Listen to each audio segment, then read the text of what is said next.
Naam, Swadakta mpenzi mtazamaji, Oktoba 20 mwaka 2025 katika historia ya kitaifa ya Kenya ni siku inayofahamika kama Mashujaa, na tuko hapa na mwenzangu Maktuli ambaye tutakuwa kwa kifupi sana tunafanya uchanganuzi tuweze kutambua siku hii ikoje, na siku ya leo inasherehekewa katika uga wa Kombani. Nazungumzia sherehe za Matuga sub county katika kaunti ya Kwale. Maktuli, pengine tumeweza kuangalia hali jinsi ilivyo, jinsi ilivyo tunaweza kufika pia, na natumai pia tutakuwa tunaonyesha watazamaji picha za moja kwa moja jinsi ambavyo vikosi tofauti vya usalama vilikuwa vikipiga mazoezi. Ni kipi kipya ambacho umekiona siku ya leo, na tukizungumzia TANAP kwanza kabisa?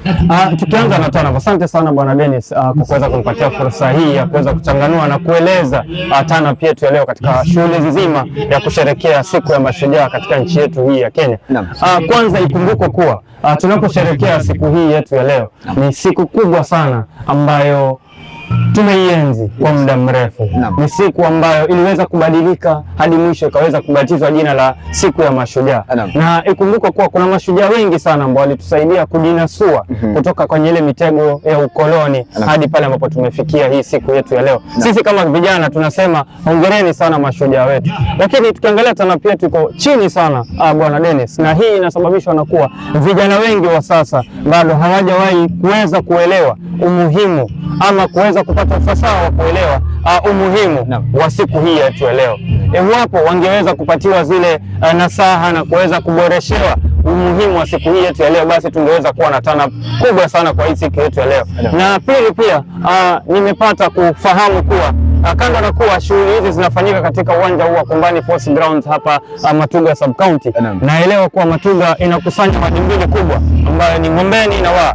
Lakini inasikitisha kuweza kufahamu kuwa watu wa Waa wapo na sherehe yao, watu wa Ngombeni wapo na sherehe yao. Labda inaweza kuwa pia ni vuguvugu ambalo limefanya kuwa tumeweza kuwa na TANAP ndogo sana, lakini ingekuwa wote wameweza kujamiiana kama wanajamii na kuweza kushughulika pamoja, basi TANAP yetu leo ingekuwa kubwa sana bwana. Naona pia siku ya leo ni siku ambayo Samba Sport Youth Trust wamechukua jukumu na kuweza kushiriki katika maandalizi ya sherehe hizi ambazo zinafanyika eneo hili. Pengine ni kipi ambacho kimepatia Samba Sport utashi wa kuweza kuaminika na kuweza kushirikishwa, kwa sababu kuna mashirika mengi? Mbona Samba Sport? Samba Sport, labda nikupeleke katika upeo wa haraka Bwana Dennis. Samba Sport hili ni shirika la kijamii ambalo linahusiana na masuala mazima ya kutengeneza ulimwengu wa vijana kuwa ulimwengu bora kwa kutumia vitu tofauti kama vile michezo, sanaa, mentorship. Katika hali ile Samba Sport imeweza kujikita mizizi na kusaidia vijana wengi sana. Na tunasema ni shirika la kijamii, shirika la vijana, shirika linalopelekwa na vijana. Na kwa sababu leo tunasherehekea wale mashujaa wetu, tunaamini kuwa hawa vijana ambao wameweza kubeba lile jukumu wanaweza kubebwa na shirika zima la Samba Sport Youth Trust. Ndiposa serikali kuu ikaamua kutuka jukumu hili kwa Samba Sport, wakiamini kuwa ni shirika la vijana, shirika la kijamii, na ni shirika ambalo linaweza kuleta wale vijana wote kuweza kusherehekea lile swala zima la siku ya Mashujaa. Oktoba 20 ya mwaka 2025 ni siku ambayo pengine imejaa majonzi zaidi, na hii ni kwa sababu watu wanasherehekea siku ya leo wakati ambapo jana tu tarehe 19 Raila Amolo Odinga aliweza kupumzishwa, aliaga na akaweza kupumzishwa. Pengine hii inamaanisha nini katika historia ya kitaifa? Katika historia ya kitaifa, labda kwanza nikwambie Bwana Dennis, hii ni sherehe ya kwanza kubwa ambayo haijawahi fanyika ikiwa bendera imewekwa nusu mlingoti.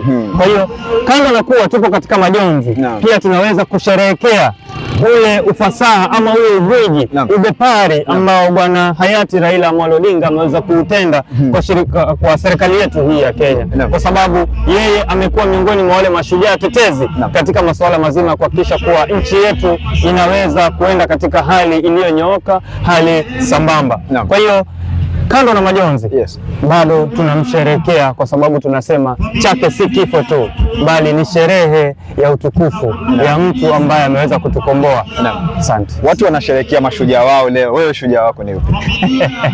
Mimi nitajisherehekea mimi mwenyewe kwanza, kwa sababu naamini kuwa nilipokuwa jana sipo nilipo leo, na nilipo leo sipo nitakapokuwa kesho. Kwa hiyo ninaamini mimi mwenyewe ni shujaa, kwa sababu wanasema siku zote wape imani wanao kutegemea. Kwa hiyo mimi ni shujaa kwa wale wote ambao wananitegemea. Na shujaa wangu wa pili hatakuwa si mwingine bali nitakuwa nimekosa ufasaha kusema Muhammad Ali Machausa si shujaa wangu. Muhammad Ali Machausa ni shujaa wangu, na si shujaa wangu peke yake, bali pia ni shujaa wa vijana wengi. Maana ameweza kuwanasua katika mitego na mizongo ya mawazo ambao vijana wameweza kujigubika, na sasa wanaona upeo, kwa sababu yeye ni kioo cha jamii na tunamsherekea kama shujaa wetu. Watatu wa kitaifa tutasema hayati Raila Amolo Odinga ni shujaa mkubwa sana, na ninamsherekea na ninamuenzi.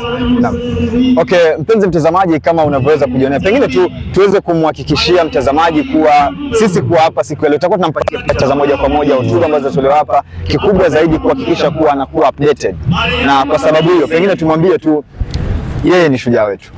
Wewe kama mtazamaji, wewe ni shujaa yetu, na tunakwambia usiondoke, usiteteleke, na kuwa nasi hadi tamati tuweze kuletea matangazo ya moja kwa moja kutoka hapa kwa Kombani Grounds, ikiletwa kwako na Talanta Mwanza Media. Mwisho kabisa, asante sana kwa mwelekezi wetu ambaye amehakikisha kuwa picha na sauti zinamfikia mtazamaji wetu kwa njia mubashara zaidi. Namzungumzia Steven Chegamba. Kwa hiyo mtazamaji, kama alivyokuambia mwenzetu Maktoum, hapa ndipo salia papa hapa tukujuze zaidi. Shukrani. Asante.